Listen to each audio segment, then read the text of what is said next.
Welcome back to the Astral Tourists, Wanderers, Starseeds, and everybody. Curious souls in the universe. Welcome.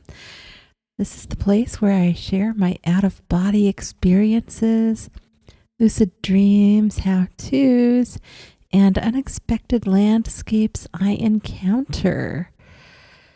Okay, so this time I found a giant frozen world shimmering under a turquoise sky with strange gravity. So the experience was so vivid that when I returned, I dug into planetary science just to understand what might explain what I saw. So bundle up, get a hot beverage, and let's enjoy the journey onward to this icy giant somewhere out near the Orion region. Yes, I'm in space again. Yay. So I have not forgotten about Jupiter. No way. But I was trying a whole new method just for fun. So the method I was using as I was falling asleep was a method that I've nicknamed the already there technique. I'm sure somebody else has called it that or something similar. So it's basically visualizing that you're already there. And in this case, I wanted to create context around it for my brain. So I imagined already having an apartment with large panoramic windows looking right out directly at Jupiter.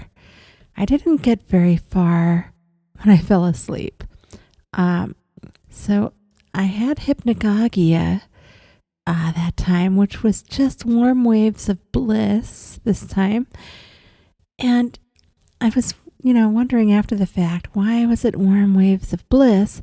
And I'm thinking it's because I've been doing Fa Ra On for a mantra lately and Om Ra, along with solar types of mantras and meditations. So that might have had some kind of link up in my brain to do with the warm bliss.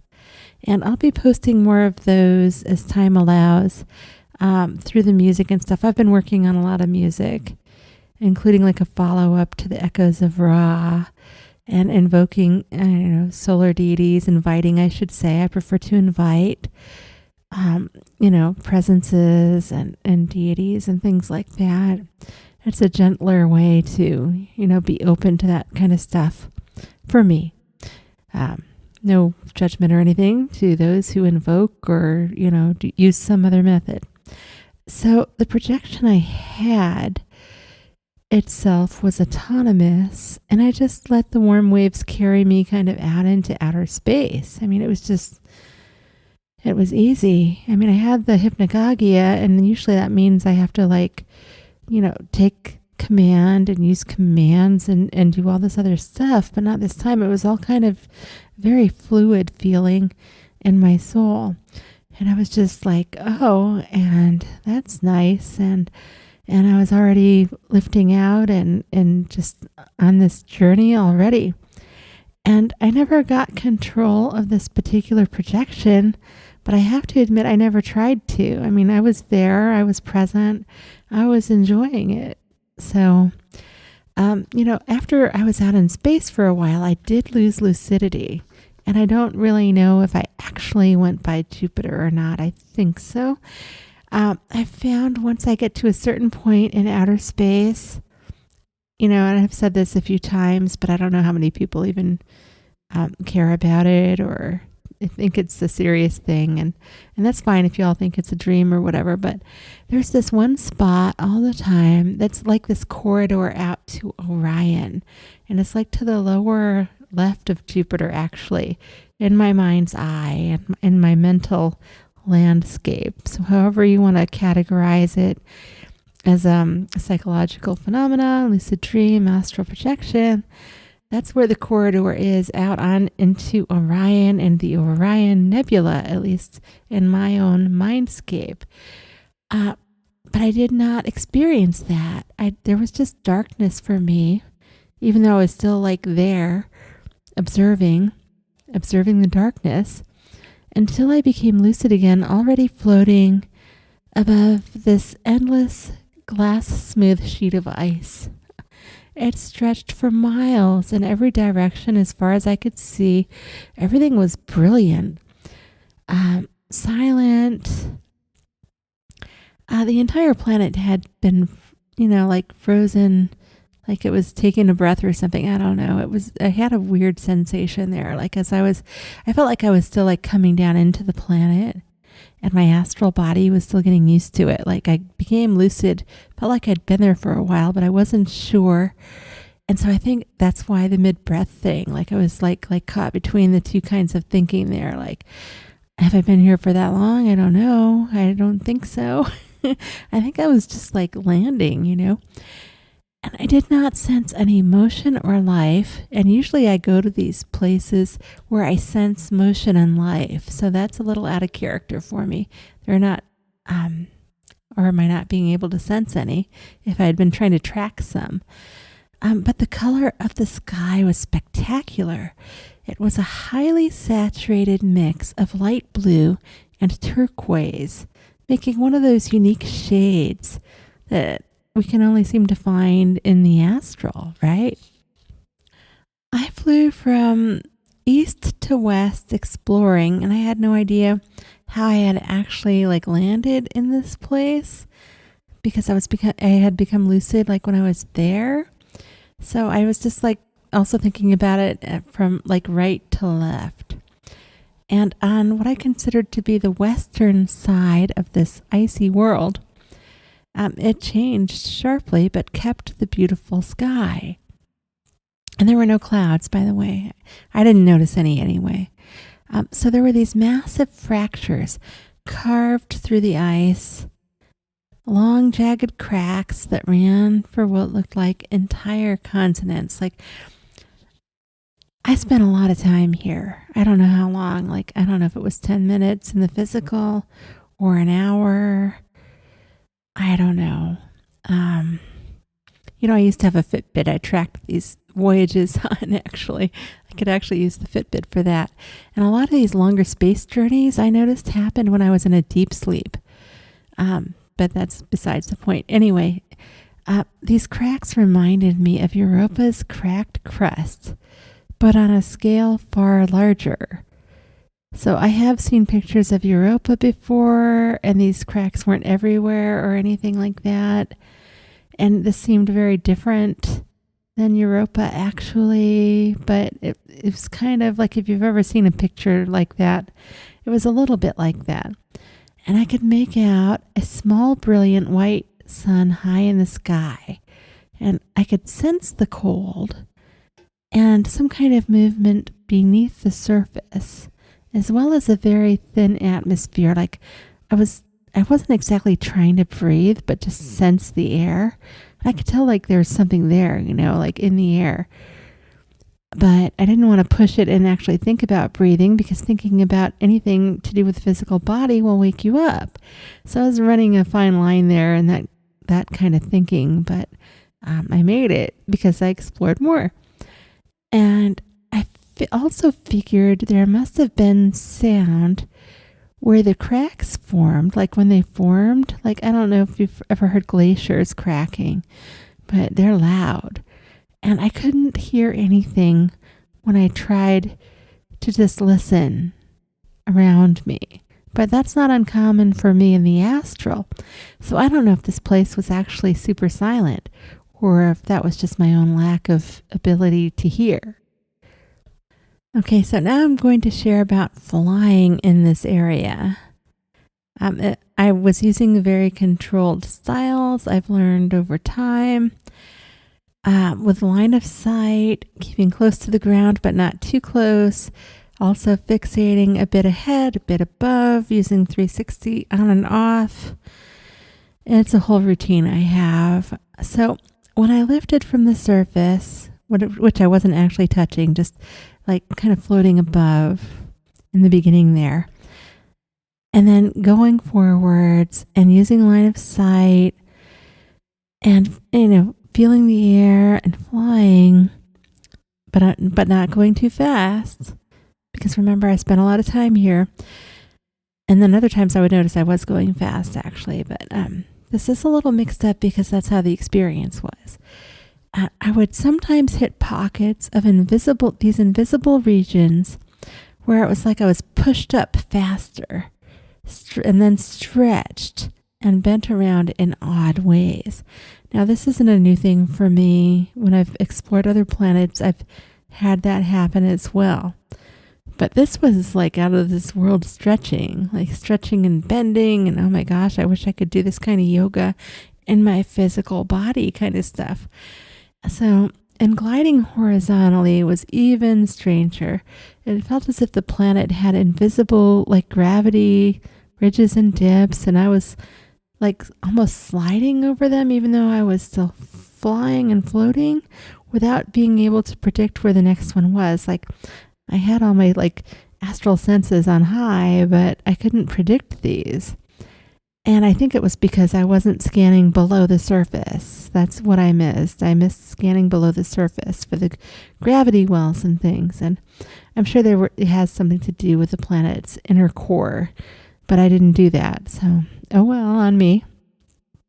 Maybe it's good I didn't. I might have forgotten everything because that would be intense. But at one point, my astral form was stretched out in a kind of upside down U shape, just in the middle. Like I was all stretched out. I was like, okay, let's stretch again horizontally this time.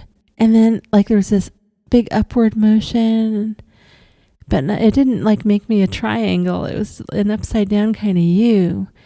And then it only lasted for a few moments. So, I just went with the flow of things. Like I said, I've encountered weird gravity stuff before. So I didn't get freaked out or anything by that, thank goodness. And I was just like, okay, stretch me out. Pull me like bubble gum. And I was just going along with the flow of things until I was pulled back to my body naturally. And I definitely knew when that was going to happen this time. In this case, I even had the tingles that I get sometimes if I've been pulled back really quickly.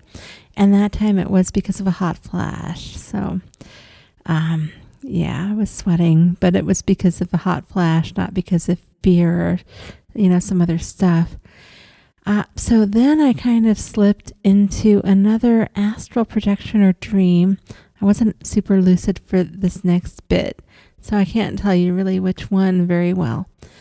But I remember I looked in a mirror and I saw a partially decomposed form where I was mostly bald and lifting up some of my hair, like to show myself, hey, here, you have hair, but then there's your head.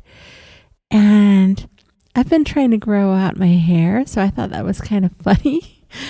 But this is not uncommon also if the astral body is losing lucidity or coherence. So I think I had this whole other astral projection, but I wasn't super aware of it, and I slipped into this like mixed state of lucid dreaming too. And like my own mind was trying to tell me, hey, you're here, but your hair is over there, and trying to work it out. And I didn't worry about it too much, but I did tell myself to wake up at that point so that I didn't forget that amazing icy world, which was definitely an astral projection. So this other one's some kind of mixed state, but the icy world all the way astral projection. So trying to understand it, I just love these types of supergiant planets. So I looked into what planetary science says about worlds like these. And surprisingly, a lot of the details lined up with known possibilities. Notice the big possibilities in capital letters. I'm not claiming anything scientifically here. I just like exploring the possibilities and seeing what the patterns are and the similarities. So, number one, uneven gravitational fields. Planets can develop irregular gravity if their internal density varies in extreme ways. Okay, I was happy to see that. On an icy world, that might even mean thick crust in some regions, deep oceans beneath others, denser minerals locked under the ice, which behave differently than H2O, obviously. And I don't know all the specifics because I'm not a chemist, but I'm not even a planetary scientist. I just like exploring all this stuff. And I don't know what a physical human might feel besides cold in a world like that. And maybe the gravity, if it was heavy enough, might smash them. But in an astral form, subtle differences like that could register as stretching, pulling, or the kinds of gravity pockets I drifted through. And, who knows? On some kind of a planet, people could feel that, right? Like there's haunted houses and stuff here on planet Earth, and some people think that it's because of they're in some kind of a weird ley line, right? So I don't know. I'm just like thinking about it at this point.